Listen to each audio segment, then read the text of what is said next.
ಎಲ್ಲ ಸ್ಪರ್ಧಾ ಮಿತ್ರರಿಗೆ ಮತ್ತೊಮ್ಮೆ classic KSIS study circle YouTube ಚಾನೆಲ್ಗೆ ಸ್ವಾಗತ ಸುಸ್ವಾಗತ. ನಾನು ನಿಮ್ಮ ಮಿತ್ರ ವಿಜಯೇಂದ್ರ ಎಂ ಮಹಿಷಿ. ಕಳೆದ ಹಲವಾರು ದಿನಗಳಿಂದ ಸತತವಾಗಿ ಭಾಷಾಂತರ ಟ್ರಾನ್ಸ್ಲೇಷನ್ ತರ್ಜುಮೆ ಎಂಬ ಮಹತ್ತರವಾದ ವಿಷಯವನ್ನ ಕಲಿತಾ ಇದ್ದೀವಿ. ಅದನ್ನೇ ಮುಂದುವರಿಸುತ್ತಾ ಇನ್ನೊಂದು ಬಹಳಷ್ಟು ವಿದ್ಯಾರ್ಥಿಗಳ ಕೋರಿಕೆಯ ಮೇರೆಗೆ ಒಂದು ದೊಡ್ಡ ವಾಕ್ಯವನ್ನ ಇವತ್ತು ಭಾಷಾಂತರವನ್ನು ಮಾಡೋಣ. ಅದಾದ ಮೇಲೆ comparison and learn and get rid of the confusion. ಹೋಲಿಕೆ ಮಾಡಿ ಇಟ್ ಮತ್ತು ದೇ ಅವುಗಳು ಬಹಳಷ್ಟು ಜನಕ್ಕೆ ನಾನು ಕಂಡುಕೊಂಡು ಬಂದಿದ್ದು ಅಲ್ಪ ಸ್ವಲ್ಪ ಗೊಂದಲಗಳು ಆಗ್ತವೆ. ಅವುಗಳನ್ನ ಹೆಂಗ್ ನಿವಾರಣೆ ಮಾಡಿಕೊಳ್ಳುವಂಥದ್ದು ಅವುಗಳನ್ನು ಸಹಿತ ಸ್ಟಡಿ ಮಾಡೋಣ. ಇನ್ನ ಮುಂದಿನ ದಿನಗಳಿಂದ ಒಂದು ಕ್ವಶನ್ ಪೇಪರ್ ಅನ್ನ ಸಾಲ್ವ್ ಮಾಡೋಣ, ಕನ್ನಡ ಟು ಇಂಗ್ಲಿಷ್, ಅದಾದ್ಮೇಲೆ ಇಂಗ್ಲಿಷ್ ಟು ಕನ್ನಡ, ಅದಾದ್ಮೇಲೆ ಪ್ರಿಸಿ ರೈಟಿಂಗ್ ಸಂಕ್ಷಿಪ್ತ ಬರಹ. ಈ ರೀತಿ ಆದ್ರೆ PSI ದಲ್ಲಿ 30 ಮಾರ್ಕ್ಸು, KAS ಮೇನ್ಸ್ ದಲ್ಲಿ 75 ಮಾರ್ಕ್ಸು, ಇನ್ನ IAS ಕ್ವಾಲಿಫೈಯಿಂಗ್ ಪೇಪರ್ ದಲ್ಲಿ 175 ಮಾರ್ಕ್ಸ್ಗೆ ಪಾಠ ಮಾಡ್ದಂಗಾಗತ್ತೆ. ಭಾಷಾಂತರ ಮತ್ತು ಸಂಕ್ಷಿಪ್ತ ಬರಹ ಹಿಡ್ಕೊಂಡು ಹೇಳ್ತಾ ಇದ್ದೀನಿ. ಆದ್ರೆ ಇಂಗ್ಲಿಷ್ ಪ್ರಿಸಿ ರೈಟಿಂಗ್ ಸೊ ಸದ್ಯದ ಮಟ್ಟಿಗೆ ಅದನ್ನ ಪೋಸ್ಟ್ಪೋನ್ ಮಾಡಿ ಅದನ್ನೂ ಸಹಿತ ಮುಂದಿನ ದಿನಗಳಲ್ಲಿ ಹೇಳಲಾಗತ್ತೆ. ಸೊ ಇವೆಲ್ಲವನ್ನ ತಾವು ಒಂದು ನೋಟ್ಬುಕ್ ಅನ್ನ ಮಾಡಿ ಶಿಸ್ತಿನಿಂದ ಬರಿತಾ ಹೋಗಿ, ಸ್ಟಡಿ ಮಾಡ್ತಾ ಹೋಗಿ ಅಂತ ಹೇಳ್ತಾ, yes, this is one latest information from the newspaper. Central Vista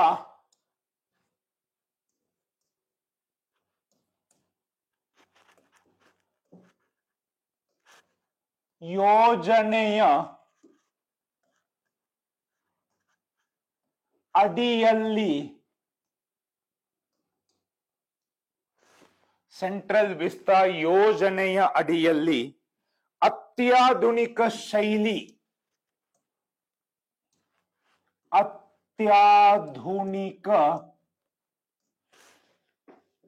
ಶೈಲಿ ಹಾಗೂ ಆಧುನಿಕ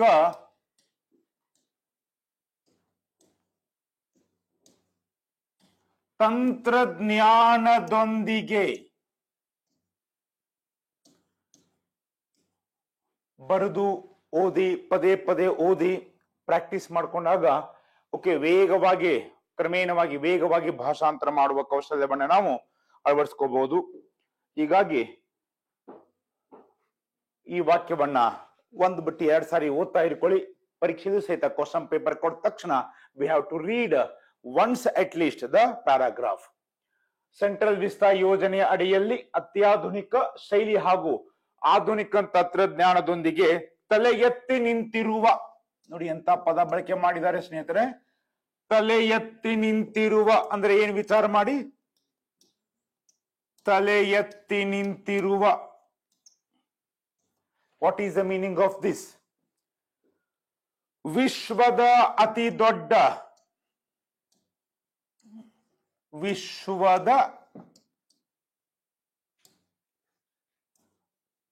ದೊಡ್ಡ ಪ್ರಜಾಪ್ರಭುತ್ವದ ದೇಗುಲವಾದ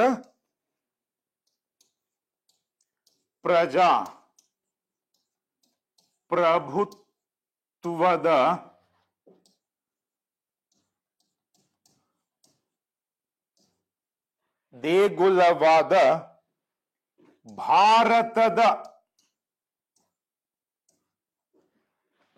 ಹೊಸ, ಇದರ ಬಗ್ಗೆ ನಮಗೆ ಅವಶ್ಯವಾಗಿ ಅಭಿಮಾನ ಇರಬೇಕು. ವಿಶ್ವದ ಅತಿ ದೊಡ್ಡ ಪ್ರಜಾಪ್ರಭುತ್ವದ ದೇಗುಲ ಅನ್ಸ್ಕೊಳ್ಳುತ್ತೆ ನಮ್ಮ ಭಾರತದ ಹೊಸ ಸಂಸತ್ ಭವನವನ್ನು,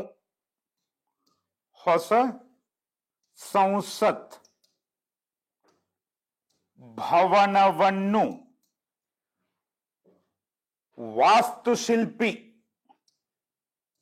ನೋಡಿ ಇದರಲ್ಲಿ 2 ಸಾಮಾನ್ಯ ಜ್ಞಾನ ಆಧಾರಿತವಾದ ಪ್ರಶ್ನೆಗಳು ಇವೆ.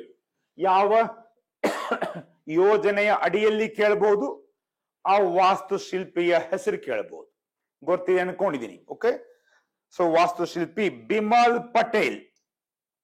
ವಾಸ್ತುಶಿಲ್ಪಿ ಬಿಮಲ್ ಪಟೇಲ್ ಅವರು ಇದು ಗೌರವಾನ್ವಿತವಾಗಿ ಹೇಳಿರುವಂತಹ ಪದ. ಬಿಮಲ್ ಪಟೇಲ್ ಅವರು ವಿನ್ಯಾಸಗೊಳಿಸಿದ್ದಾರೆ. ಎಸ್, ಇಡೀ ಬೋರ್ಡ್ ತುಂಬಾ ಆಗಿದೆ. ಹೇಳ್ತಾ ಹೇಳ್ತಾ ಬರಿತಾ ಹೋಗ್ತೀನಿ, ಎಕ್ಸ್ಪ್ಲನೇಷನ್ ಮಾಡ್ತಾನೆ ನಿಮಗೆ ಹೇಳಿದ್ದುಂಟು. ಓಕೆ, ಆ ರೀತಿ ಅರ್ಥ ಮಾಡ್ಕೊಳ್ಳಿ. ರೈಟ್. ಸೆಂಟ್ರಲ್ ವಿಸ್ತಾ ಯೋಜನೆಯ ಅಡಿಯಲ್ಲಿ ಅತ್ಯಾಧುನಿಕ ಶೈಲಿ ಹಾಗೂ ಆಧುನಿಕ ತಂತ್ರಜ್ಞಾನದೊಂದಿಗೆ ತಲೆ ಎತ್ತಿ ನಿಂತಿರುವ ವಿಶ್ವದ ಅತಿ ದೊಡ್ಡ ಪ್ರಜಾಪ್ರಭುತ್ವದ ದೇಗುಲವಾದ ಭಾರತದ ಹೊಸ ಸಂಸತ್ ಭವನವನ್ನು ವಾಸ್ತುಶಿಲ್ಪಿ ಬಿಮಲ್ ಪಟೇಲ್ ವಿನ್ಯಾಸಗೊಳಿಸಿದ್ದಾರೆ. Yes my dear friends, which is the last word? ವಿನ್ಯಾಸಗೊಳಿಸಿದ್ದಾರೆ. ಕರ್ತೃಪದ. ಯಾರು ವಿನ್ಯಾಸಗೊಳಿಸಿದ್ದಾರೆ? ಎಲ್ಲ ಪದಗಳನ್ನ ಕೊನೆಯ ಪದದೊಡನೆ ಹೋಲಿಸಿ ನೋಡಿ. ಸೆಂಟ್ರಲ್ ವಿಸ್ತಾ ಯೋಜನೆ ಅಡಿಯಲ್ಲಿ ವಿನ್ಯಾಸಗೊಳಿಸಿದ್ದಾರೆ. ಯಾರು? ಗೊತ್ತಾಗಿಲ್ಲ. ಅತ್ಯಾಧುನಿಕ ಶೈಲಿ ಹಾಗೂ ಆಧುನಿಕ ತಂತ್ರಜ್ಞಾನದೊಂದಿಗೆ ವಿನ್ಯಾಸಗೊಳಿಸಿದ್ದಾರೆ. ಯಾರು? ಗೊತ್ತಾಗಿಲ್ಲ. ತಲೆ ಎತ್ತಿ ನಿಂತಿರುವ ವಿನ್ಯಾಸಗೊಳಿಸಿದ್ದಾರೆ, ಹೊಂದುವುದಿಲ್ಲ. ವಿಶ್ವದ ಅತಿ ದೊಡ್ಡ ಪ್ರಜಾಪ್ರಭುತ್ವ ದೇಗುಲವಾದ ಭಾರತದ ಹೊಸ ಸಂಸತ್ ಭವನವನ್ನು ದೊಡ್ಡದಾಗಿ ತಗೊಂಡ್ರು ವಿನ್ಯಾಸಗೊಳಿಸಿದ್ದಾರೆ. ಆದ್ರೆ ಇಡೀ ಪ್ಯಾರಾಗ್ರಾಫ್ ಅನ್ನ ನೀವು ಪರೀಕ್ಷಾ ಹಾಲ್ದಲ್ಲಿ ಅಥವಾ ಪ್ರಶ್ನೆ ಪತ್ರಿಕೆ ಕೊಟ್ಟಾಗ ಓದಿದಾಗ ಗೊತ್ತಾಗತ್ತೆ ಯಾರು ಗೊಳಿಸಿದ್ದಾರೆ, ಅದೇ ಕರ್ತೃಪದ. ಸೊ ಇಲ್ಲಿ ಯಾರು ಗೊಳಿಸಿದ್ದಾರೆ? ಮೇನ್ ಕರ್ತೃಪದ ಬಿಮಲ್ ಪಟೇಲ್. ಅವರ ವೃತ್ತಿ ವಾಸ್ತುಶಿಲ್ಪಿ. ಓಕೆ, ಸೊ ಬಿಮಲ್ ಪಟೇಲ್ ಒಬ್ರ ಇಬ್ರ ಸ್ನೇಹಿತರೆ? ಒಬ್ರೆ. ಹೀಗಾಗಿ ಏಕವಚನ, ಬಹುವಚನ, ಏಕವಚನ, ಸರ್ವನಾಮ ಹೀ ಬರುತ್ತೆ, ದೇ ಬರಲ್ಲ. ಗಮನಿಸಿ, ಗೌರವ ಸೂಚಕವಾಗಿ ಬಹುವಚನ ಹೇಳುವುದಕ್ಕೂ ವ್ಯಾಕರಣದಿಂದ ಬಹುವಚನ ಹೇಳುವುದಕ್ಕೂ ವ್ಯತ್ಯಾಸ ಇದೆ. ಒಬ್ಬ ಒಳ್ಳೆಯ ಗೌರವಾನ್ವಿತ ವ್ಯಕ್ತಿಗಳಿಗೆ ಅವಶ್ಯವಾಗಿ ನಾವು ರಿಹಸ್ತೀವಿ, ಆದ್ರೆ ಇಲ್ಲಿ ಇವರು ಒಬ್ಬರೇ ಇರೋದ್ರಿಂದ ಹೀದಲ್ಲಿ ಬರುತ್ತೆ. ಗಮನಿಸಿ. ಓಕೆ, ಸೊ ಅವರು ವಿನ್ಯಾಸಗೊಳಿಸಿದ್ದ, ಅವರು ಇಲ್ಲಿ ಓಕೆ ಅದ್ರ ಜೊತೆ ಹೊಂದಿಕೊಂಡಿರುವುದು. ಹಿಂಗಾಗಿ ಇದು ಗೌರವಯುತವಾಗಿ ಸೇರಿಸಲ್ಪಟ್ಟ ಬಹುವಚನ ಹೊರತು ವ್ಯಾಕರಣದ ದೃಷ್ಟಿಯಿಂದ ಬಿಮಲ್ ಪಟೇಲ್ ಏಕವಚನ. ಹಿಂಗಾಗಿ ಹೀಸ್ ಅವನು ಅಥವಾ ಅವನೇ ಬರುತ್ತೆ. ಆದ್ರೆ ನಾವು ಅವಶ್ಯವಾಗಿ ನಮ್ಮ ಸಂವಿಧಾನ ಕಟ್ಟಿರೋದ್ರಿಂದ ವಿನ್ಯಾಸಗೊಳಿಸಿರೋದ್ರಿಂದ ಅವರಿಗೆ ಅವರು ಅಂತಾನೆ ಹೇಳುವಂತದ್ದು. ಸರ್ವನಾಮ ಹೀ ಆಗತ್ತೆ. ಈಗ ಅವರು ವಿನ್ಯಾಸಗೊಳಿಸಿದ್ದಾರೆ, ನಾವು ಮೈಂಡ್ ಅಲ್ಲಿ ಹೀ ಅಂತ ತಿಳ್ಕೋಬೇಕು. Okay, yes. So Bimal Patel ವಿನ್ಯಾಸಗೊಳಿಸಿದ್ದಾರೆ, ಏನೋ ಮಾಡಿದ್ದಾರೆ. ಹಿಂಗಾಗಿ ಆಕ್ಷನ್ ಇದೆ, ಕ್ರಿಯೆ ಇದೆ, ಡೂರೂಪ. ಓಕೆ, ಇನ್ನ ಅವನು ದಾನೆ ಅಂತ ಇದ್ದಿದ್ರೆ ಓಕೆ ಯಾವ ಟೆನ್ಸ್ ಆಗ್ತಿತ್ತು ಸ್ವಲ್ಪ ವಿಚಾರ ಮಾಡಿ. ವಿನ್ಯಾಸಗೊಳಿಸುತ್ತಾರೆ ಸಿಂಪಲ್ ಪ್ರೆಸೆಂಟ್, ಗೊಳಿಸುತ್ತಿದ್ದಾರೆ ಕಂಟಿನ್ಯೂಸ್, ವಿನ್ಯಾಸಗೊಳಿಸಿದ್ದಾರೆ ಪ್ರೆಸೆಂಟ್ ಪರ್ಫೆಕ್ಟ್. ಯಾಕೆ ಪ್ರೆಸೆಂಟ್ ಪರ್ಫೆಕ್ಟ್? ಯಾಕೆ ಪ್ರೆಸೆಂಟ್? ಕೊನೆಯ 3 ಅಕ್ಷರ ಇದ್ದಾರೆ, ಅಥವಾ ಬೇರೆ ಯಾರು ನನ್ನ ಸ್ನೇಹಿತರ ಬಗ್ಗೆ ಮಾತಾಡ್ತಾರೆ ಇದ್ದಾನೆ ಇದ್ರೆ ಇದ್ದಾನೆ ಪ್ರೆಸೆಂಟ್ ಟೆನ್ಸ್. ಇನ್ನ ದಕಾರ ಇರೋದ್ರಿಂದ present perfect. Grammar rule has R have V3. ಇಲ್ಲಿ ಹಿ ಇರೋದ್ರಿಂದ ಇಲ್ಲಿ ಏನಾಗತ್ತೆ? ಹ್ಯಾಸ್ ಆಗತ್ತೆ. ಕೆಳಗೆ ಬರಕ್ಕೆ ಜಾಗ ಇಲ್ಲ, ಪಕ್ಕದಲ್ಲಿ ಬರಿತಾ ಇದೀನಿ, ಹೇಳ್ತಾ ಇದ್ದೀನಿ, ಕೇಳಿಸ್ಕೊಳ್ಳಿ. ಹ್ಯಾಸ್. ಇನ್ನ what is a verb for ವಿನ್ಯಾಸಗೊಳಿಸು? ಡಿಸೈನ್. ಡಿಸೈನ್ ಇದರ V3 ಡಿಸೈನ್. ಒಮ್ಮೊಮ್ಮೆ V2 V3 ಸೇಮ್ ಇರ್ತದೆ. ಇದ್ರದ್ದು ಉದಾಹರಣೆ ಡಿಸೈನ್ ಇದರ V3 ಡಿಸೈನ್. ಇನ್ನ ವಾಸ್ತುಶಿಲ್ಪಿಗೆ ಏನಂತೀವಿ? Architect. Architect Bimal Patel. Okay, ಇಲ್ಲಿ ಗೌರವಯುತವಾಗಿ ಬರೆದಿರೋ ಅವರು ಟ್ರಾನ್ಸ್ಲೇಟ್ ಆಗಲ್ಲ. ಆರ್ಕಿಟೆಕ್ಟ್ ಬಿಮಲ್ ಪಟೇಲ್ ಕರ್ತೃಪದ, ಭಾಷಾಂತರವನ್ನು ಆರಂಭಿಸುವ ಪದ, ಅನುವಾದವನ್ನು ಆರಂಭಿಸುವ ಪದ. ಹ್ಯಾಸ್ ಡಿಸೈನ್ಡ್ ಅಂದ್ರೆ ವಿನ್ಯಾಸಗೊಳಿಸಿದ್ದಾರೆ, ಕೊನೆಯ ಪದ. So architect Bimal Patel has designed, ಭಾಷಾಂತರ ಆರಂಭವಾಯಿತು. ಇನ್ನು ಬಾಕಿವೆಲ್ಲವನ್ನ ಓದ್ತಾ ಓದ್ತಾ ಓಕೆ ಒಮ್ಮೊಮ್ಮೆ ಕ್ರಮಾಂಕದಲ್ಲಿ ವಿರುದ್ಧ ದಿಕ್ಕಿನಲ್ಲೇ ಇರುತ್ತೆ. ಓಕೆ, ಆದ್ರೆ ಒಮ್ಮೊಮ್ಮೆ ಹಿಂದೆ ಮುಂದೆ ಇರುತ್ತೆ. ನವಶಿಲಾಯುಗದ ಮಾನವ ಹಿಂದೆ ಮುಂದೆ ಇತ್ತು. ಇದು ನೋಡೋಣ ಹೆಂಗಿದೆ. ಒಮ್ಮೊಮ್ಮೆ ಸತತವಾಗಿ ಕ್ರಮಾಂಕದಲ್ಲಿ ಅಪೋಸಿಟ್ ಡೈರೆಕ್ಷನ್ ಅಲ್ಲೂ ಇರಬಹುದು, ಹಿಂದೆ ಮುಂದೆ ಇರಬಹುದು, ಆದರೆ ನಮ್ಮ ಮಾತೃಭಾಷೆ ಕಸ್ತೂರಿ ಕನ್ನಡದಲ್ಲಿದೆ. ಪದೇ ಪದೇ ಓದ್ಕೊಂಡು ಕನೆಕ್ಟ್ ಮಾಡುವಂತದ್ದು ಇನ್ನು ಮುಂದಿನ ನಮ್ಮ ಕೆಲಸ. Architect Bimal Patel has designed ಏನನ್ನ? ಭಾರತದ ಹೊಸ ಸಂಸತ್ ಭವನ, new parliament house. New parliament house ಎದರದ್ದು? ಹೊಸ ಸಂಸತ್ ಭವನ, ನ್ಯೂ ಪಾರ್ಲಿಮೆಂಟ್ ಹೌಸ್. ನ ರ ದ ಳ ಇದ್ದಾಗ ಆಫ್, ಅದಾದ್ಮೇಲೆ ಏನ್ ಬರೀಬಹುದು? ಇಂಡಿಯಾ. ಸೊ ಇದನ್ನು ಸಹಿತ ಮೂರ್ ತರ ಬರೀಬಹುದು. New parliament house of India, or India apostrophe s new parliament house, or Indian new parliament house. Okay, so ಏನಾಯ್ತು? Architect Bimal Patel has designed new parliament house of India. ಇನ್ನ ಅದು ಏನಾಗಿದೆ ಹೇಳಿದರೆ, ಅದು ವಿಶ್ವದ ಅತಿ ದೊಡ್ಡ ಪ್ರಜಾಪ್ರಭುತ್ವ ದೇಗುಲ. ಕನೆಕ್ಟ್ ಮಾಡಿದ್ದಾರೆ. ಹಿಂಗಾಗಿ V can use the conjunction which is ಏನಾಗಿದೆ? ವಿಶ್ವದ ಅತಿ ದೊಡ್ಡ ಸೂಪರ್ಲೇಟಿವ್ ಡಿಗ್ರಿ. ಹಿಂಗಾಗಿ we can tell the biggest. Superlative ಡಿಗ್ರಿಗೆ ದ ಸೇರಿಸಬಹುದು. ಅತಿ ದೊಡ್ಡ, ದ ಬಿಗ್ಗೆಸ್ಟ್ ಏನು?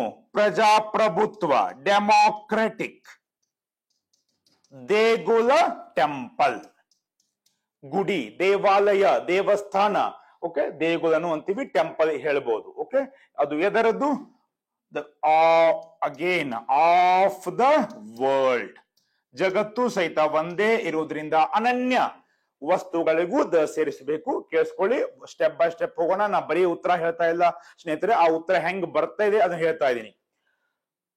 ಆರ್ಕಿಟೆಕ್ಟ್ ಬಿಮಲ್ ಪಟೇಲ್ ಕರ್ತೃಪದ, ಹ್ಯಾಸ್ ಡಿಸೈನ್ಡ್ ಕೊನೆಯ ಪದ, new parliament house of India ಉಳಿದ ಪದಗಳ ಮೊದಲ ಪದಗಳು.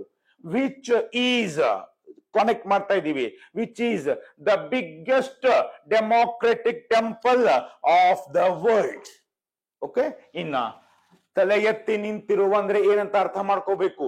ನಿರ್ಮಾಣವಾಗಿರುವ. ಕನ್ನಡನು ಬಹಳ ಬಹಳ ಬಹಳ ಮಹತ್ವದ್ದು. ಹೆಚ್ಚಿಗೆ ತಾಂತ್ರಿಕ ಪದಗಳನ್ನ ಅವಶ್ಯವಾಗಿ ಓದಿ ನಾವು ಲಿಸ್ಟ್ ಮಾಡ್ತಾನೆ ಹೋಗ್ಬೇಕು, ಸಂಗ್ರಹ ಮಾಡ್ತಾ ಹೋಗ್ಬೇಕು.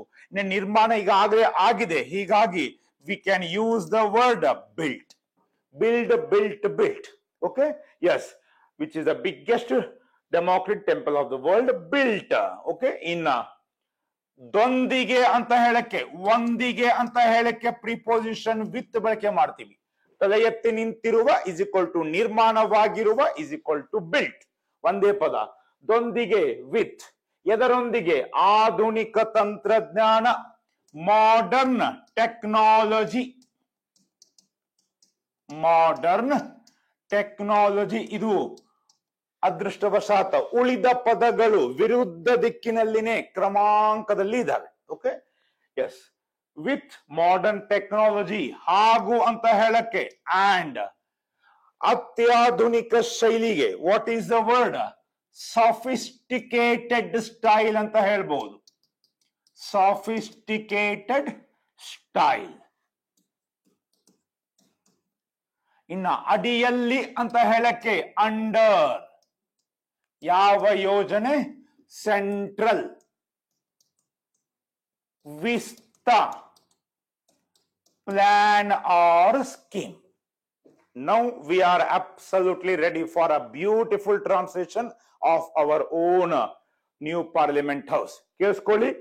ಆರ್ಕಿಟೆಕ್ಟ್ ಬಿಮಲ್ ಪಟೇಲ್ ಕರ್ತೃಪದ, ಹ್ಯಾಸ್ ಡಿಸೈನ್ಡ್ ಕೊನೆಯ ಪದ, new parliament house of India ಉಳಿದ ಪದ ಶುರುವಾಯಿತು. Which is the biggest democratic temple of the world, built with modern technology and sophisticated style under central vista plan. Stella agimele, definitely now we should write it.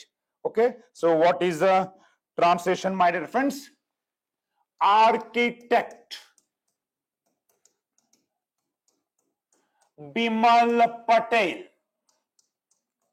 ಹೆಸರುಗಳು ಅಂಕಿತ ನಾಮ, proper noun ಆಗಿರೋದ್ರಿಂದ ಮೊದಲ ಅಕ್ಷರ capital. Architect Bimal Patel. Yes, ನೋಡಿ ಬರೀ ಬಾಯ್ಪಾಟ್ ಮಾಡಿ ಬರೆಯುವುದು ಬೇಡ. ಹೌ ಇಟ್ ಟ್ರಾನ್ಸ್ಲೇಟೆಡ್ ಅದೇ ರೀತಿ ಮಾಡೋಣ. ಆರ್ಕಿಟೆಕ್ಟ್ ಬಿಮಲ್ ಪಟೇಲ್. ಕೊನೆಯ ಪದ ಹ್ಯಾಸ್ ಡಿಸೈನ್ಡ್.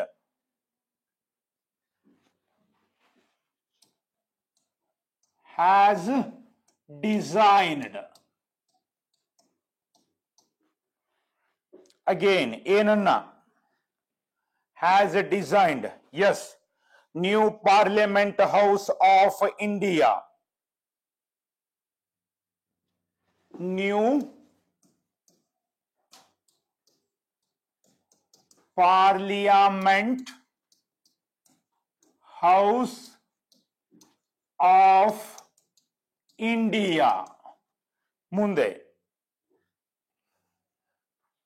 ಅದನ್ನ ಏನಂತ ಅವರು ಹೇಳಿದ್ದಾರೆ? ವಿಶ್ವದ ಅತಿ ದೊಡ್ಡ ಪ್ರಜಾಪ್ರಭುತ್ವ ದೇಶದ. ಹೆಂಗೆ ನಾವು ಕಂಜಂಕ್ಷನ್, ಸಮುಚ್ಚಯ ಅಥವಾ ಸಂಯೋಜನಾವ್ಯದಿಂದ ಜೋಡಣೆ ಮಾಡ್ತೀವಿ. Which is the biggest democratic temple of the world. Which is the biggest democratic temple of the world. ಮುಂದೆ what is next? ತಲೆ ಎತ್ತಿ ನಿಂತಿರುವ, ಬಿಲ್ಟ್ ಎದರೊಂದಿಗೆ? With modern technology.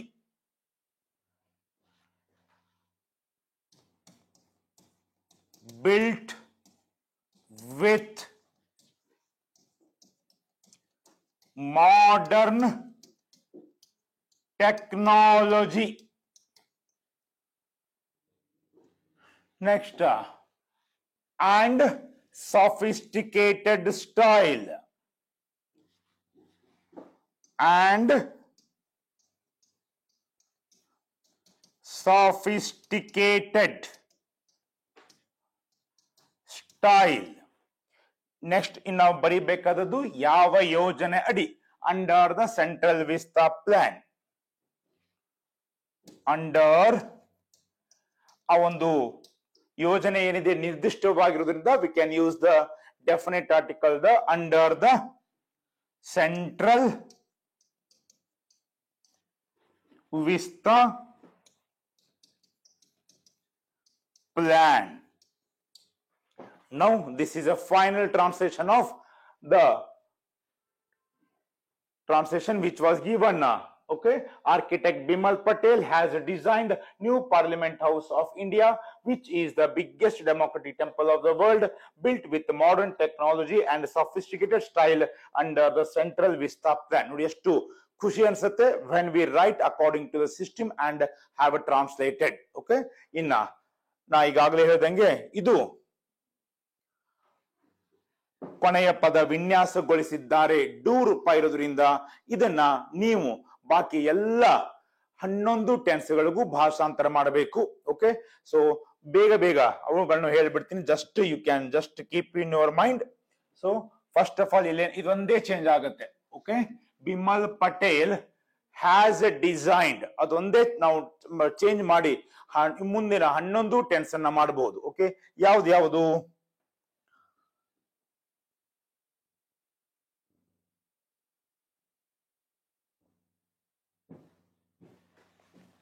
ವಿನ್ಯಾಸಗೊಳಿಸುತ್ತಾರೆ ಅಂತ ಇದ್ರೆ ಏನಂತ ಮಾಡ್ತಿದ್ರಿ ಸ್ನೇಹಿತರೆ? ವಿನ್ಯಾಸಗೊಳಿಸುತ್ತಾರೆ.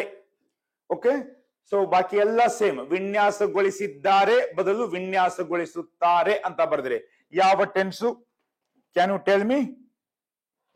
Simple present. He simple present ಅಲ್ಲಿ ಬಂದಾಗ ವರ್ಬ್ ಮುಂದೆ ಏನ್ ಬರೀಬೇಕು? ಎಸ್ ಅಥವಾ ಇಎಸ್ ಅಥವಾ ಐಎಸ್. ಇಲ್ಲಿ ಏನಾಗತ್ತೆ? ಡಿಸೈನ್ಸ್. S is compulsory.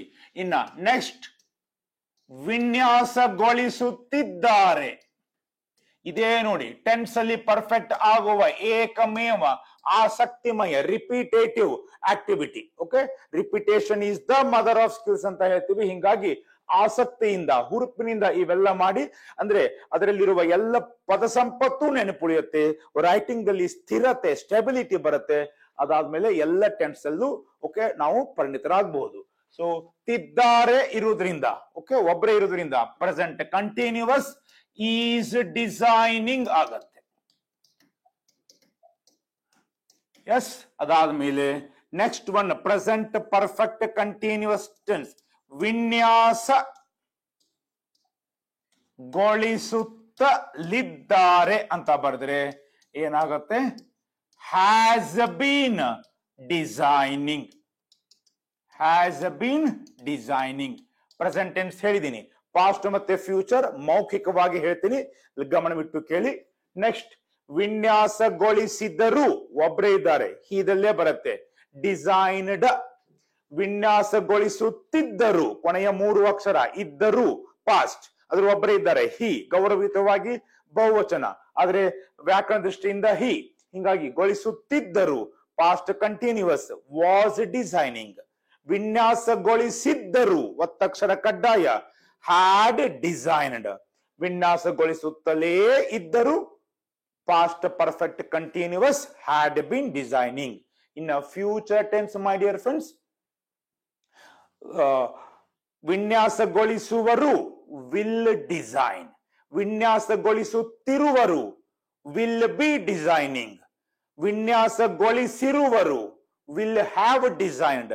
ವಿನ್ಯಾಸಗೊಳಿಸುತ್ತಾ ಇರುವರು will have been designing. Okay, so ಈ ರೀತಿ ಮೈ ಡಿಯರ್ ಫ್ರೆಂಡ್ಸ್ ನಾವು 12 ರೀತಿ ರೈಟ್ ಬೇರೆ ಬೇರೆ ಟೆನ್ಸ್ಗಳಲ್ಲಿ ಪ್ರಾಕ್ಟೀಸ್ ಮಾಡಬಹುದು. ಇನ್ನ ಕೆಲವೊಂದು ಮಾಡೆಲ್ ಆಕ್ಸಿಲರಿನ ತಗೊಂಡ್ರೆ ಓಕೆ, ಸೊ ಇದೇ ಎಕ್ಸಾಂಪಲ್ ಅಥವಾ ಬೇರೆ example okay. So for example ನಾನು ವಿನ್ಯಾಸಗೊಳಿಸುತ್ತೇನೆ ಅಂತ ಇರೋದು, ಅಥವಾ ಅವಳು ವಿನ್ಯಾಸಗೊಳಿಸುತ್ತಾಳೆ, ಅವರು ವಿನ್ಯಾಸಗೊಳಿಸುತ್ತಾರೆ ಅಂತ ಬೇರೆ ಯಾವುದೋ ಎಕ್ಸಾಂಪಲ್ ತಗೊಂಡಾಗ ಓಕೆ ಅವರು ಅಂತ ತಗೋಣ, ಹಿ ಆಗಿದೆ ದೇ ತಗೋಣ. ಫಾರ್ ಎಕ್ಸಾಂಪಲ್ ಅವರು ವಿನ್ಯಾಸಗೊಳಿಸಬಹುದು. ಏನಾಗುತ್ತೆ? ಬಹುದು ಇದ್ದಾಗ we use the model auxiliary May. They may design. ಇನ್ನ ಅವರು ವಿನ್ಯಾಸಗೊಳಿಸಬಲ್ಲರು. ಅವರು ವಿನ್ಯಾಸಗೊಳಿಸಬಲ್ಲರು ಅಂತ ಇದ್ದಾಗ V can use the model auxiliary verb can. Okay, ಇನ್ನ ಒಮ್ಮೊಮ್ಮೆ ಇದನ್ನೇ ನಾವು ಪಾಸ್ಟ್ ಅಂತ ಹೇಳಬೇಕಾಗಿದೆ. ವಿನ್ಯಾಸಗೊಳಿಸಲು ಸಾಧ್ಯವಾಯಿತು ಅಂತ ಹೇಳಬೇಕಾದ್ರೆ ಕುಡ್ ಬಳಕೆ ಮಾಡ್ತೀವಿ. ಮೌಖಿಕವಾಗಿ ಹೇಳ್ತಾ ಇದನ್ನು ಕೇಳ್ಕೊಳ್ಳಿ. ಓಕೆ, ವಿನ್ಯಾಸಗೊಳಿಸಲು ಸಾಧ್ಯವಾಯಿತು. ಅವರಿಗೆ ಕಳೆದ ತಿಂಗಳಿನಲ್ಲಿ ಆ ಪ್ರಾಜೆಕ್ಟ್ ಅನ್ನ ಆ ಒಂದು ನಿಯೋಜಿತ ಕೆಲಸವನ್ನ ವಿನ್ಯಾಸಗೊಳಿಸಲು ಸಾಧ್ಯವಾಯಿತು ಅಂತ ಹೇಳಕ್ಕೆ ಕುಡ್ ಡಿಸೈನ್ ಅಂತೂ ಬರುತ್ತೆ. ಓಕೆ, ಇನ್ನ ಅವರು ವಿನ್ಯಾಸಗೊಳಿಸಲೇಬೇಕು, ಕಡ್ಡಾಯ, they must. Okay, so compulsory ಇದ್ದಾಗ ಏನಾಗತ್ತೆ? ಮಸ್ಟ್. ಸೊ ಈ ರೀತಿ ಮೇ, ಮಸ್ಟ್, ಕ್ಯಾನ್, ಕುಡ್, ಇನ್ನ ಶುಡ್ ಮತ್ತು have. Okay, they have to design, they should design ಅಂದ್ರೆ ಅವರು ವಿನ್ಯಾಸಗೊಳಿಸಬೇಕು ಅಂತ ಆಗುತ್ತೆ. ಈ ರೀತಿ ಮೈ ಡಿಯರ್ ಫ್ರೆಂಡ್ಸ್ ಓಕೆ ಕೆಲವೊಂದು ವಾಕ್ಯಗಳನ್ನ ವರ್ಬ್ ಕೊಟ್ಟಾಗ 12 ಟೆನ್ಸ್ಗಳು can, could, may, might, must, should ಈ ರೀತಿ ಮಾಡಲ್ ಆಕ್ಸಿಲರಿ ವರ್ಬ್ಗಳನ್ನ ಹಿಡ್ಕೊಂಡು ಸೆಂಟೆನ್ಸ್ ಅನ್ನ ಮಾಡಬಹುದು. ಅವಶ್ಯವಾಗಿ ಪ್ರಾಕ್ಟೀಸ್ ಮಾಡಿ. ಓಕೆ, ಈಗ ಒಂದು ವಿಶೇಷವಾದ ಕಂಪೇರ್ ಅಂಡ್ ಬಿ ಕ್ಲಿಯರ್ ಅಂದ್ರೆ ಬಹಳಷ್ಟು ವಿದ್ಯಾರ್ಥಿಗಳಿಗೆ ನಾ ಗಮನಿಸಿರೋದು ಇಟ್ ಮತ್ತು ದೇ ಅವುಗಳು ಬಹಳ ಕನ್ಫ್ಯೂಷನ್ ಆಗುತ್ತೆ. ನನ್ನ ಕಳೆದ ಕೆಲವು ವರ್ಷಗಳ ಅನುಭವದಲ್ಲಿ ಆ ಒಂದು ಡೌಟ್ ನ ಈಗ ಕ್ಲಿಯರ್ ಮಾಡೋಣ. ಉದಾಹರಣೆ, ಈ ಟ್ರಾನ್ಸ್ಲೇಷನ್ ನ ತಾವೇ ಮಾಡಕ್ಕೆ ಪ್ರಯತ್ನ ಮಾಡಿ. ಫಾರ್ ಎಕ್ಸಾಂಪಲ್, ಸಸ್ಯವು ವನಜೀವರಾಶಿಯನ್ನು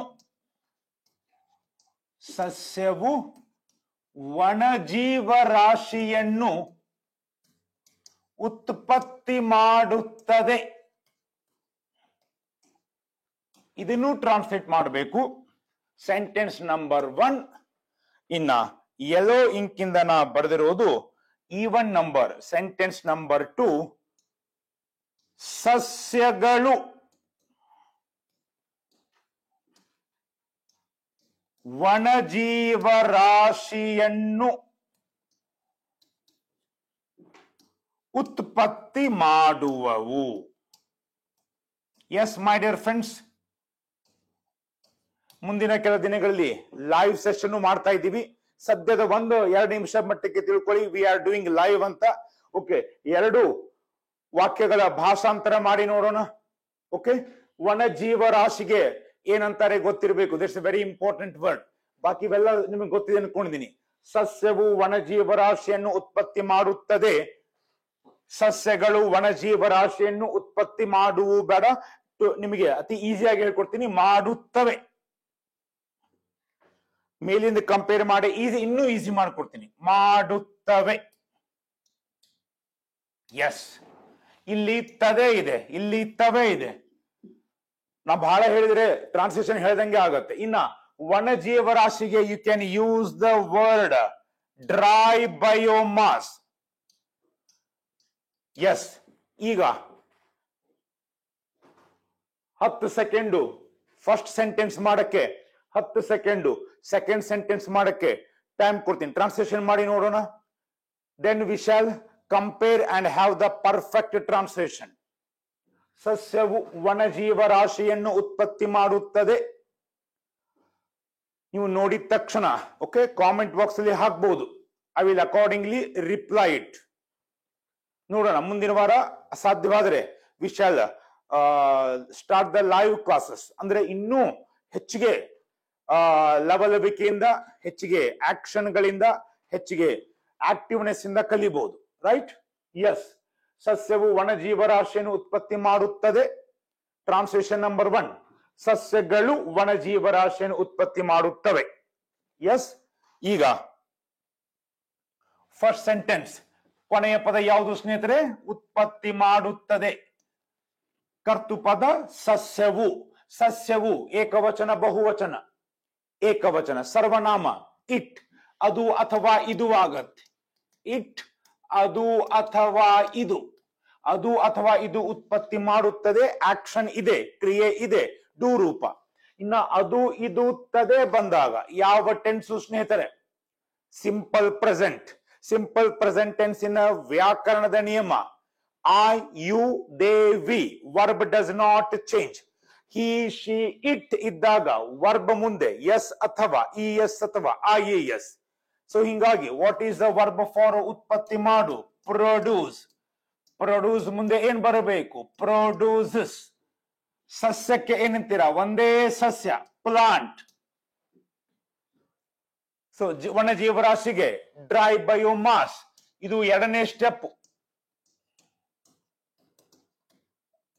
so what is a final translation? ನಾ ಬರೆಯೋದಿಲ್ಲ, ನೀವೇ ಬರ್ಕೊಳ್ಳಿ ಅಥವಾ ಸಣ್ಣ ಅಕ್ಷರ ಬರೀ ನೋಡಿ. Plant produces dry biomass. ಎಲ್ಲರೂ ಸರಿ ಬರ್ದಿರ ಅನ್ಕೊಂಡಿದ್ದೀನಿ.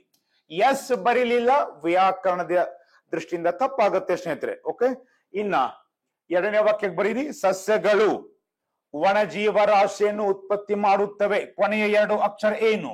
ತವೆ. ಕರ್ತೃಪದ ಯಾವುದು? ಸಸ್ಯಗಳು. ಸಸ್ಯಗಳು ಏಕವಚನ, ಬಹುವಚನ? ಬಹುವಚನ. ಹಿಂಗಾಗಿ ಸರ್ವನಾಮ ದೇ, ಅವುಗಳು ಬರುತ್ತೆ. ಹೀಗಾಗಿ ಇಲ್ಲಿ ಸರ್ವನಾಮ ಯಾವ್ದಾಗತ್ತೆ? ಇಲ್ಲಿ ದೇ, ಅವುಗಳು.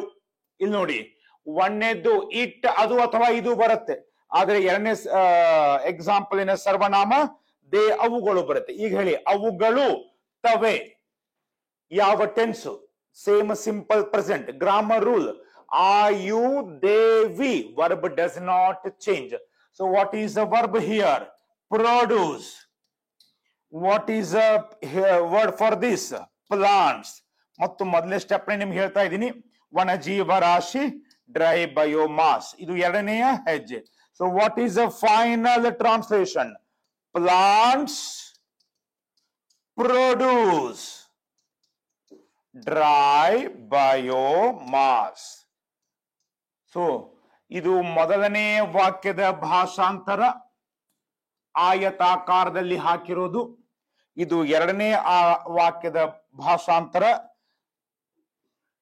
What is the difference? ಇಟ್ಟಿರೋದ್ರಿಂದ ಇಲ್ಲಿ ಎಸ್ ಬಂದಿದೆ, ನಾಮಪದದ ಬಹುವಚನದ್ರಿಂದ ಇಲ್ಲಿ ಎಸ್ ಬಂದು ಇಲ್ಲಿ ಪ್ರೊಡ್ಯೂಸ್ ಬಂದಿದೆ. Okay, plant produces dry biomass, plants produce dry biomass.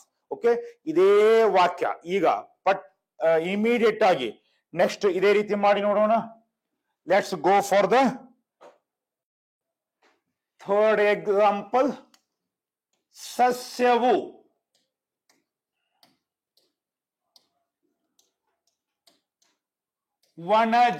ವನಜೀವರಾಶಿಯನ್ನು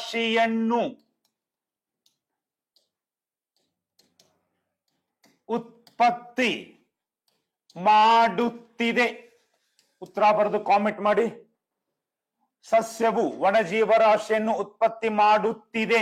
ತೀದೆಯಲ್ಲಿ ತಿ. ಇನ್ನ ನಾಲ್ಕನೆಯ ವಾಕ್ಯ ಯೆಲ್ಲೋ ಇಂಕಿಂದ ಬರೆದಿರೋದು ಸ್ವಲ್ಪ ವಿಶೇಷ ಅಥವಾ ವಿಭಿನ್ನ. ಸಸ್ಯಗಳು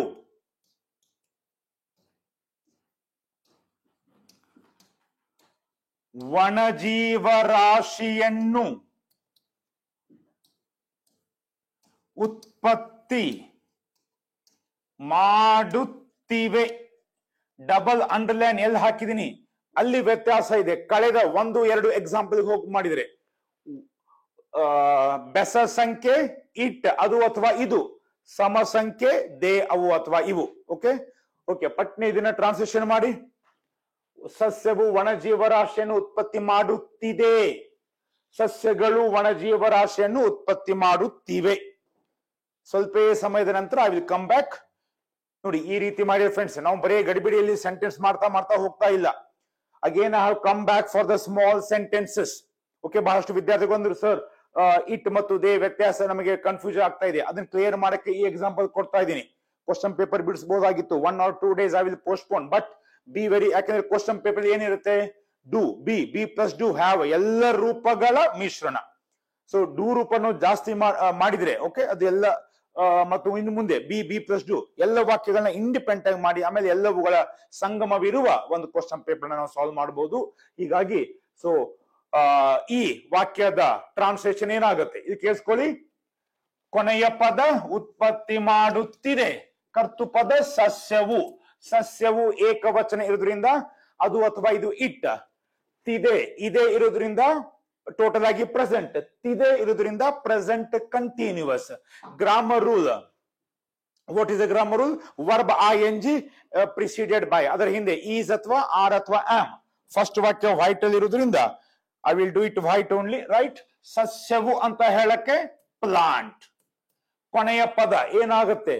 ಪ್ಲಾಂಟ್ ಇಟ್ ಬರೋದ್ರಿಂದ helping verb is and produce ಇದರ V4 producing. So what is a change? ಅಲ್ಲಿ ಪ್ರೊಡ್ಯೂಸಸ್ ಬಂದಿತ್ತು, ಇಲ್ಲಿ ಮೂರನೇ ವಾಕ್ಯ ಈಸ್ ಪ್ರೊಡ್ಯೂಸಿಂಗ್. ಓಕೆ, ಬಾಕಿ ಎಲ್ಲ ಸೇಮ್. Dry biomass.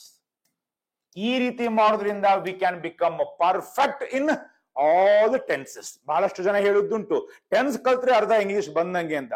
ಅವಶ್ಯವಾಗಿ ಅದಕ್ಕೆ ನಾನು ಟೆನ್ಸ್ ಅಲ್ಲಿ ಪರ್ಫೆಕ್ಟ್ ಆಗುವ ಎಲ್ಲ ಬೇರೆ ಬೇರೆ ಬೇರೆ ಉದಾಹರಣೆಗಳು ನಿಮಗೆ ತಗೋತಾ ಇದ್ದೀನಿ. ಇನ್ನ ಸಸ್ಯಗಳು ವನಜೀವರಾಶಿಯನ್ನು ಉತ್ಪತ್ತಿ ಮಾಡುತ್ತಿವೆ. ಸಸ್ಯಗಳು ಅಂತ ಹೇಳಕ್ಕೆ ಪ್ಲಾಂಟ್ಸ್. ಸರ್ವನಾಮ ದೇ ಅವುಗಳು. ಅವುಗಳುತ್ತಿವೆ present continuous. Okay, grammar rule is ಅಥವಾ ಆರ್ ಅಥವಾ ಆಮ್ ವರ್ಬ್ ing. ಪ್ಲಾಂಟ್ಸ್ ಬಹುವಚನ ದೇ ಬಂದಿರೋದ್ರಿಂದ are. Producing. Plants are producing dry biomass. ಅರ್ಥ ಆಯ್ತಾ ಸ್ನೇಹಿತರೆ? ಸೊ ಈ ರೀತಿ ದೇ ಅವುಗಳು ಬಂದಾಗ ಹೆಲ್ಪಿಂಗ್ ವರ್ಬ್ ಚೇಂಜ್ ಆಗತ್ತೆ. ಓಕೆ, ಸಿಂಪಲ್ ಪ್ರೆಸೆಂಟ್ ಅಲ್ಲಿ ಎಸ್ ಇಎಸ್ ಐಎಸ್ ಈ ರೀತಿ ಚೇಂಜ್ ಆಗುತ್ತೆ. ಸೊ ಈ ರೀತಿ ಮೈ ಫ್ರೆಂಡ್ಸ್. ಇನ್ನ ಮುಂದಿನ 2 ಟೆನ್ಸ್ ಗಳನ್ನ ನೀವೇ ಮಾಡಿ. ಸಸ್ಯವು ವನಜೀವರಾಶಿಯನ್ನು ಉತ್ಪತ್ತಿ ಮಾಡಿದೆ. ಎಷ್ಟನೇ ವಾಕ್ಯ? 5ನೇ ವಾಕ್ಯ. 5ನೇ ವಾಕ್ಯ ಏನಾಗುತ್ತೆ? Present perfect. ಸಸ್ಯವು ವನಜೀವರಾಶಿಯನ್ನು ಉತ್ಪತ್ತಿ ಮಾಡಿದೆ. ಮಾಡಿದೆ ಪ್ರೆಸೆಂಟ್ ಪರ್ಫೆಕ್ಟ್. ಇದೇ ಇರೋದ್ರಿಂದ ಪ್ರೆಸೆಂಟ್, ದಕಾರ ಇರೋದ್ರಿಂದ present perfect. Grammar rule has ಅಥವಾ have V3. So plant has produced dry biomass. ಮೌಖಿಕವಾಗಿ ಹೇಳ್ತಾ ಇದ್ದೀನಿ, ಅವಶ್ಯವಾಗಿ ಬರ್ಕೊಳ್ಳಿ, ಹೋಮ್ವರ್ಕ್ ಅಂತ ಮಾಡಿ ಖಚಿತಪಡಿಸ್ಕೊಳ್ಳಿ. ಇನ್ನ ಸಸ್ಯಗಳು ವನಜೀವರಾಶಿಯನ್ನು ಉತ್ಪತ್ತಿ ಮಾಡಿವೆ ಅಂತನೂ ಹೇಳ್ಬೋದು, ಉತ್ಪತ್ತಿ ಮಾಡಿದ್ದಾವೆ ಅಂತ ಹೇಳ್ಬೋದು. ಮಾಡಿವೆ ಇದು ಸ್ವಲ್ಪ ವಿಶೇಷವಾದದ್ದು, ದಕಾರ ರಹಿತ present perfect. Grammar rule has ಅಥವಾ ಹ್ಯಾವ್ V3 ದೇ ಇರುವುದರಿಂದ have. Plants have produced dry biomass. ಇನ್ನ 3, 4, 5, 6 7ನೇ ವಾಕ್ಯ ಪ್ರೆಸೆಂಟ್ ಪರ್ಫೆಕ್ಟ್ ಕಂಟಿನ್ಯೂಸ್. ಸಸ್ಯವು ಒಣ ಜೀವರಾಶಿಯನ್ನು ಉತ್ಪತ್ತಿ ಮಾಡುತ್ತಾ ಇದೆ. Plant has been producing dry biomass. ಇನ್ನ ಸಸ್ಯಗಳು ಒಣ ಜೀವರಾಶಿಯನ್ನು ಉತ್ಪತ್ತಿ ಮಾಡುತ್ತಾ ಇವೆ. Plants have been producing dry biomass. ಈ ರೀತಿ ರಿಪೀಟ್ ಆಗಿ ಮಾಡೋದ್ರಿಂದ ಟೆನ್ಸ್ ಅಲ್ಲಿ ನಾವು ಪರ್ಫೆಕ್ಟ್ ಆಗ್ತೀವಿ. ಓಕೆ, ಸೊ ಇದರ ಆಧಾರಿತವಾಗಿ ಇನ್ನೊಂದು ಉದಾಹರಣೆಯನ್ನ first time I am giving you as a homework. ಇದರ ಬಗ್ಗೆ ನಾಳೆ ಡಿಸ್ಕಸ್ ಮಾಡಿ. Okay, we shall continue with be form. ಸ್ವಲ್ಪ ದೊಡ್ಡ ದೊಡ್ಡ ವಾಕ್ಯಗಳು, ಬಿ ಪ್ಲಸ್ ಡೂ ಫಾರ್ಮ್ ಬೇರೆ ಬೇರೆ ವಾಕ್ಯಗಳು, ಹ್ಯಾವ್ ಫಾರ್ಮ್ 1 ಅಥವಾ 2 ವಾಕ್ಯಗಳನ್ನ ಮಾಡಿ ಅದಾದ ಮೇಲೆ ಎಲ್ಲ ವಾಕ್ಯಗಳ ಸಂಗಮವಾಗಿರುವಂತಹ ಒಂದು ಕ್ವಶನ್ ಪೇಪರ್ ಅನ್ನ ನಾವು ಸಾಲ್ವ್ ಮಾಡೋಣ. Okay, yes, take this as a homework my dear friends.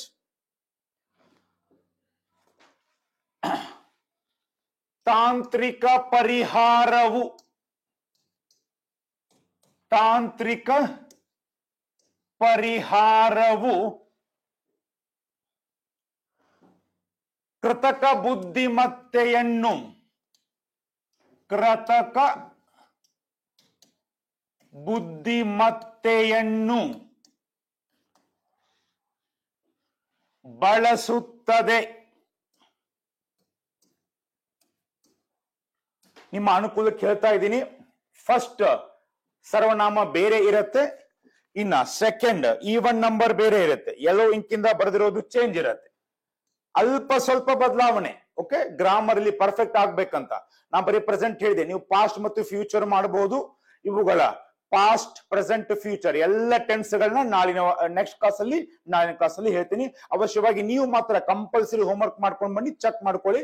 ಅಥವಾ ಇವತ್ತೇ ಹೋಮ್ವರ್ಕ್ ಮಾಡಿದ್ರೆ ಕಾಮೆಂಟ್ ಬಾಕ್ಸ್ ಅಲ್ಲಿ ಹಾಕಿ. ಅವಶ್ಯವಾಗಿ I will reply accordingly. Okay, ಸ್ವಲ್ಪ ಹೆಚ್ಚು ಕಡಿಮೆ ತಡ ಆದ್ರೆ ಏನ್ ಅನ್ಕೋಬೇಡಿ, ಐ ವಿಲ್ ಡೆಫಿನೆಟ್ಲಿ ರಿಪ್ಲೈ. 2ನೇ ವಾಕ್ಯ ಏನಿರುತ್ತೆ? ತಾಂತ್ರಿಕ ಪರಿಹಾರಗಳು. ಬಹಳ ಹಿಂಟ್ ಕೊಡೋದಿಲ್ಲ, ಈಗಾಗಲೇ ಹೇಳಿದ್ದೀನಿ. ಓಕೆ, ಅಲ್ಪ ಸ್ವಲ್ಪ ಬದಲಾವಣೆ. ತಾಂತ್ರಿಕ ಪರಿಹಾರಗಳು ಕೃತಕ ಬುದ್ಧಿಮತ್ತೆಯನ್ನು ಬಳಸುತ್ತವೆ. ಇವು ಬೇಸಿಕ್ ಸೆಂಟೆನ್ಸಸ್. ಇವನ್ನ 12 ಟೆನ್ಸ್ಗಳಲ್ಲಿ ಬರ್ಕೊಂಡು ಬನ್ನಿ, ಕನ್ನಡ ಮತ್ತು English. Okay, with vocabulary. Okay, ಆ ಎಲ್ಲ 12 ಎಕ್ಸಾಂಪಲ್ಗಳನ್ನ ನಾಳೆ ಮೌಖಿಕವಾಗಿ ಉದಾಹರಣೆ ಹೇಳಿ V shall continue. Okay, so ಈ ರೀತಿಯಾಗಿ ನಾವು ಡೂ ರೂಪದ ಸಾಕಷ್ಟು ಸಣ್ಣ ದೊಡ್ಡ ಉಳಿದ ಪದಗಳು ಕ್ರಮಾಂಕದಲ್ಲಿ ಇರುವ, ಕ್ರಮಾಂಕದಲ್ಲಿ ಇಲ್ಲದಿರುವ, ಇನ್ನ ಇಟ್ ಮತ್ತು ದೇ ಅವುಗಳು ಅಲ್ಪ ಸ್ವಲ್ಪ ಕನ್ಫ್ಯೂಷನ್ ಆಗುವ, ಈ ರೀತಿ ಎಲ್ಲ ತರಹದ ಟ್ರಾನ್ಸ್ಲೇಷನ್ ನ ಪ್ರಯತ್ನ ಮಾಡ್ತಾ ಇದ್ದೀವಿ. ಅಂದ್ರೂ ಯಾವುದೇ ವಿಷಯ ಬಹಳ ವಿಶಾಲವಾದದ್ದು, ಎಲ್ಲ ನಾನು ಬೋಧನೆ ಮಾಡಿದೀನಿ ಅಂತ ಹೇಳೋಲ್ಲ ಸ್ನೇಹಿತರೆ. ಆದ್ರೆ ಬೇಸಿಕ್ ಡೆಫಿನೆಟ್ಲಿ ಮಾಡಿದೀನಿ. ಇದನ್ನ ನಾವು ಹಿಡ್ಕೊಂಡು ಪರ್ಫೆಕ್ಟ್ ಆದ್ರೆ ಮುಂದಿನ ಅಡ್ವಾನ್ಸ್ ಗ್ರಾಮರ್ ಅಥವಾ ಅಡ್ವಾನ್ಸ್ ಟ್ರಾನ್ಸ್ಲೇಷನ್ ನ ಮಾಡಬಹುದು ಅಂತ ಹೇಳ್ತಾ, ಓಕೆ, ಇವುಗಳನ್ನ ಅವಶ್ಯವಾಗಿ ಹೋಮ್ವರ್ಕ್ ಮಾಡ್ಕೊಂಡು ಬನ್ನಿ. ಇವುಗಳಿಗೆ ಉತ್ತರವನ್ನ ಮುಂದಿನ ಕ್ಲಾಸ್ ಅಲ್ಲಿ ಹೇಳಿ ಬಿ ರೂಪ, ಬಿ ಪ್ಲಸ್ ಡೂ ರೂಪ, ಹ್ಯಾವ್ ರೂಪದ ಮತ್ತೆ ದೊಡ್ಡ ದೊಡ್ಡ ವಾಕ್ಯಗಳನ್ನ ಮಾಡಿ ಅದಾದ್ಮೇಲೆ ಕ್ವಶನ್ ಪೇಪರ್ ಸಾಲ್ವ್ ಮಾಡ್ತಾ ಇರೋಣ. ಕಲಿಯುವುದು ಇದು ಒಂದು ನಿರಂತರ ಪಯಣ. ಇದಕ್ಕೆ end, there is no end for this. Okay, ನಾನು ಸಹಿತ ಕಲಿಸ್ತಾ ಇದ್ದೀನಿ. ಓಕೆ, ಸೊ ಈ ಅವಕಾಶ ಕೊಟ್ಟಂತ ನಮ್ಮ ನಿರ್ದೇಶಕರಿಗೆ, ಯೂಟ್ಯೂಬಿನ ಎಲ್ಲ ಮ್ಯಾನೇಜ್ಮೆಂಟ್ ಅವರಿಗೆ, ನಿಮ್ಮನ್ನು ಅರಿವು ಮಾಡಿಕೊಟ್ಟೆ ನಿಮ್ಮ ಪಾಲಕರಿಗೆ ಮತ್ತು ನಿಮಗೆ ನಮಸ್ಕಾರ ಹೇಳಿ, ಆಲ್ ದ ಬೆಸ್ಟ್ ಹೇಳಿ. ಓಕೆ, ಮತ್ತೆ ಮುಂದಿನ ಕ್ಲಾಸಲ್ಲಿ ಭೇಟಿ ಮಾಡೋಣ. ನಮಸ್ಕಾರ, ಥ್ಯಾಂಕ್ ಯು ವೆರಿ ಮಚ್.